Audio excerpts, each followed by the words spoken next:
Hello guys, स्वागत है आपका डे 4 और लाइफ विद हिमानी में। सो गाइस, सुबह की शुरुआत गर्म पानी और मम्मी के साथ बात करने से हुई। फिर उसके बाद कुछ नहीं गाइस, फिर दिन भर में कुछ था नहीं शूट करने को। देन उसके बाद इलेक्ट्रिशियन भैया आ गए थे। फिर भैया को बताने लगी कि भैया कहाँ पे क्या क्या करना है। फिर भैया से बात करने लग गई। फिर मैं भैया ने काम करा। फिर भैया मेरे से पूछने लगे कि सही हो रहा है नहीं हो रहा है, एक बार चेक करना सीधा है नहीं है। तो मैं भैया को वही बता रही थी कहाँ पे क्या है, क्या कैसे करना है। फिर उसके बाद गाइस हमने खाना पीना खाया। देन उसके बाद गाइस मुझे ना अपनी ड्राइंग फाइल मिल गई थी, तो मैं वही दिखा रही थी सबको और मम्मी को भी कि मैं कैसे कैसे क्या क्या बनाती थी।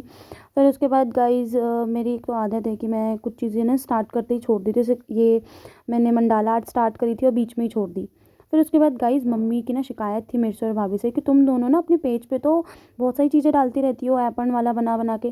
घर पे भी करो भाई, घर पे शादी आ रही है और उत्तराखंड में तो वैसे भी ये सबसे पहला होता है कि कभी भी आप कुछ भी शुभ काम करते हो अपने घर में तो सबसे पहले आपको देहली बनानी पड़ती है, अपन अपने घर पे देने पड़ते हैं। फिर उसके बाद हम कुछ शुभ काम स्टार्ट करते हैं। तो गाइज़ यहीं पे ही मैं साफ़ सफाई कर रही थी, भाभी पेंट कर रही थी और मैं भगवानों को साइड कर रही थी ताकि मैं यहाँ पे पेंट कर पाऊँ और फिर कल इसमें हम अपन बना सकें। तो यहीं पे भाभी और मैं पेंट कर रहे थे तो बातें बातें भी करने लग गए। इतने में ही आशू भी आ गया ऊपर से। ये मम्मी से बोलता है, क्या कहते हैं कि मैं सो के आ रहा हूँ, बट पता है कि भाई वो तो उसकी मम्मी है, उसको तो पता ही है कि भाई कोई सो के उठ के ना आए। फिर उसको भाभी डांटने लगी कि तू मेरे को पागल मत बना। फिर उसके बाद कुछ नहीं, मैं सफाई वफाई कर रही थी। सफाई करते फिर भाभी बाहर का निपटा के अंदर पेंट करने आ गई। फिर भाभी ने अंदर पेंट करा।